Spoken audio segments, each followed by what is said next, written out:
La presse béninoise dans son ensemble a joué un rôle de premier plan au cours de la conférence nationale des forces vives de la nation de février 1990 qui a accouché de la démocratie. En amont et en aval de tout le processus, il a fallu des hommes de la plume et du micro.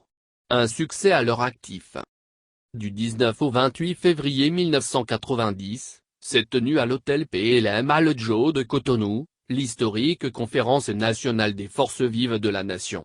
Durant 10 jours, tous les regards étaient braqués sur cet événement qui déterminera l'avenir de la patrie. Politiques, hommes de la société civile et religieux ont apporté leur contribution pour le succès de ces assises. Outre ceci, l'on peut remarquer la présence des hommes des médias qui ont œuvré contre vent et marée pour apporter l'information aux citoyens.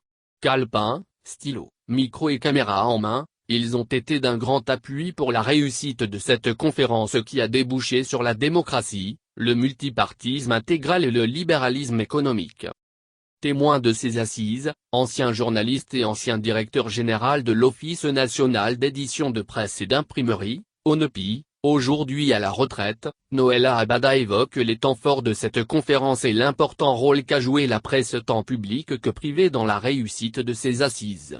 Il fait savoir que d'une façon générale, la presse a été un acteur déterminant dans le succès de la conférence nationale des forces vives de la nation de février 1990. Il note qu'en ce moment, il y avait la presse d'État à savoir l'Office de radiodiffusion et télévision du Bénin, le quotidien national et usu sans oublier l'agence Bénin Presse, et aux côtés de ces médias publics, quelques journaux privés, la Gazette du Golfe, Tam Tam Express. Des médias qui ont vu le jour, rappelle le témoin de ce grand moment historique, grâce à l'ouverture qui s'est dessinée en 1987. Tous ces journaux privés, précise Noëlla Abada, ont été créés par de jeunes Béninois qui, à partir de la naissance de la Gazette du Golfe, ont compris que le cadre législatif d'exercice des médias au Bénin était un cadre déclaratif et non d'autorisation, ce qui signifie dès lors que n'importe quel citoyen pouvait créer un organe de presse sans une quelconque autorisation d'une instance étatique. Cependant, précise-t-il, ce moment a été également d'une grande utilité pour certains professionnels des médias et intellectuels qui ont su mettre au service de la nation leurs compétences en créant des journaux. On peut citer, la recarde du doyen Thomas Méniassan, l'un des fondateurs de l'ONEPI, l'opinion du professeur Paulin Ouintondji et le périodique Echo Magazine de Léandre Djagoué. Acte politique majeur. Solennellement décidé par les hautes instances politiques du Bénin, le processus organisationnel de cette grand-messe de réflexion a connu son épilogue en décembre 1989 grâce à l'approbation des membres de l'Assemblée nationale sur une proposition du gouvernement et surtout sur l'autorisation du parti unique, le Parti de la Révolution populaire du Bénin, PRPB. Ces derniers ont alors décidé qu'il est temps que les Béninois se retrouvent pour discuter et trouver des solutions aux problèmes qui minaient la nation. L'ancien directeur général de l'ONEPI souligne que les organes de presse de service public ont été fortement impliqués dans la préparation de ces moments d'union de tous les fils du pays autour de la jarre Bénin. Une fois que le comité préparatoire a été mis sur pied en décembre 1989, en tant que directeur général de l'ONEPI en ce moment, je me rappelle avoir assisté à quelques réunions au ministère du Plan dirigé par le ministre Robert Dossou qui était en même temps le président du comité préparatoire. Nous avons assisté à des réunions où nous donnons aussi nos avis sur certains aspects. Je me rappelle aussi qu'on nous avait demandé en tant que journalistes si nous connaissions les noms de certains cadres béninois qui étaient à l'extérieur ou qui avaient fui à un moment donné du pays. Et il poursuit, lorsque la conférence a commencé, je n'ai pas été sur les lieux personnellement parce que je gérais une situation de difficultés socio-économiques au sein de l'office. Une presse engagée malgré la tension. Je me rappelle que le premier jour où la conférence a commencé, la rédaction était en grève mais cela n'a pas empêché la direction d'envoyer une équipe sur le terrain. Concernant et usu et les journalistes, on ne pouvait pas arrêter le journal même si on a des difficultés pour la publication. Cela ne nous a pas empêché de couvrir l'information, ajoute Noëlla Abada. Il fait savoir que du côté de l'Office de radiodiffusion et télévision du Bénin, la situation était pareille. Suite à la décision imposée de les voir assurer la retransmission en direct des assises, des remous ont été notés de même que des résistances pour marquer toujours le mécontentement. Mais grâce à l'esprit de négociation du ministre de l'Information d'alors, la situation a été sous contrôle et le devoir a prévalu sur le droit. Il affirme que l'aspect retransmission en direct a contribué à faire de la conférence un succès. Une radio dont tout le contenu est au service du gouvernement, c'est à cette même radio qu'on a demandé de diffuser intégralement la conférence nationale.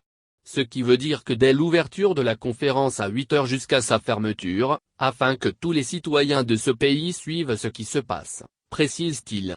Noëlla Abada poursuit que c'est à ces journalistes qui, pour l'opinion, passaient pour être des serviteurs zélés parfois même inconscients au service du gouvernement, qu'est revenue la lourde charge de porter l'information de ces assises de tous les risques aux citoyens. C'est à eux donc qu'est revenu l'honneur de dire à chaque citoyen ce qu'il doit lire, voir, écouter et penser. Le professionnalisme a prévalu sur les émotions, de toute manière, et c'est à l'honneur de ces journalistes. Si on pouvait retrouver aujourd'hui des images des rues de Cotonou, de Porto Novo où la radio était captée, je pense que ça aurait été un témoignage efficace pour ceux qui ignorent comment le peuple est resté accroché à tout ce qui a été dit pendant ces 10 jours, note-t-il. Ces journalistes béninois d'alors ont pu assumer leur rôle de couloir de transmission entre des acteurs de la conférence et le peuple qui voulait l'information. En cette période, la retransmission en direct a permis aux citoyens d'avoir des informations brutes où chacun pouvait faire son analyse à son niveau. L'ancien directeur général de l'ONOPI explique qu'au niveau de la presse privée qui était essentiellement faite des journaux, le travail a été fait avec quelquefois des moments de tension. Mais avec les moyens de bord, chacun rendait compte et chacun se faisait le relais des déclarations et des points de vue des participants. Des journalistes comme Acuité Acevi, Léon Bratier et autres se relayaient et chaque jour, chacun produisait un papier, informe-t-il. Et le débat imposa la prorogation. Initialement prévue pour se dérouler du 19 au 24 février, la conférence ne put prendre fin dans le délai et c'est justement le 25 février 1990, qu'elle connut son moment le plus palpitant. En effet, raconte le témoin de l'événement, ce 25 février a été une journée déterminante, la journée de la souveraineté nationale. Selon lui, les gens se demandaient ce que vont devenir les décisions qui seront issues de cette conférence. Ensuite, un débat s'est installé sur le caractère souverain et exécutoire des décisions qui seront issues de la conférence. Ce débat, d'après Noëlla Abada, qui avait commencé 48 heures plus tôt a été clos le 25 février 1990 où le caractère souverain de la conférence a été reconnu et la force exécutoire de ces décisions a été posée. Les journalistes qui étaient sur les lieux ont rendu compte fidèlement de ces débats et permis aux citoyens de suivre en temps réel ce qui se disait. Par rapport à cela, les principaux acteurs qui n'étaient pas connus des populations ont pu être entendus. 30 ans après les indépendances dans ce pays qui a connu beaucoup de coups d'État, le peuple, surtout la jeune génération, pouvait entendre, écouter de nouveau les anciens présidents de la République à l'exception de Souroumi Apiti décédé au mois de novembre 1989. Ils étaient tous là, assis à la même table que ceux qui les ont combattus pendant des années et les ont contraints à l'exil, à savoir, les militaires qui ont fait des coups d'État contre eux et les intellectuels qui ont été toujours leurs adversaires politiques. C'est surtout cette union qui a fait la force de la conférence. Si on comprend tout ça, on peut se dire qu'en politique, rien n'est plus précieux que le dialogue franc et sincère. Hommage à la presse. L'ancien directeur général de l'ONPI avoue que la presse a été à la hauteur de sa mission, vu la conjoncture économique qui prévalait à l'époque parce que du 19 au 28 février 1990, le journal EUSU dont il était le patron a publié tous les articles sur la conférence nationale. Il affirme qu'entre-temps, le gouvernement a fait un effort pour que les journalistes aient quelque chose grâce à la sensibilisation de Monseigneur Isidore de Souza, et la conférence a évoqué le cas du journal ''EUSU'' devenu plus tard La Nation. Il rappelle qu'au lendemain de la conférence nationale, le journal a sorti une plaquette spéciale regroupant tous les éléments de la conférence et qui a été édictée à près de 10 000 exemplaires. La retransmission en direct par l'ORTEP de la conférence nationale a été enregistrée par certains pays, ce qui a permis aux politiques, à ceux qui sont au pouvoir et à leurs opposants de préparer à leur tour leurs propres assises politiques de renaissance.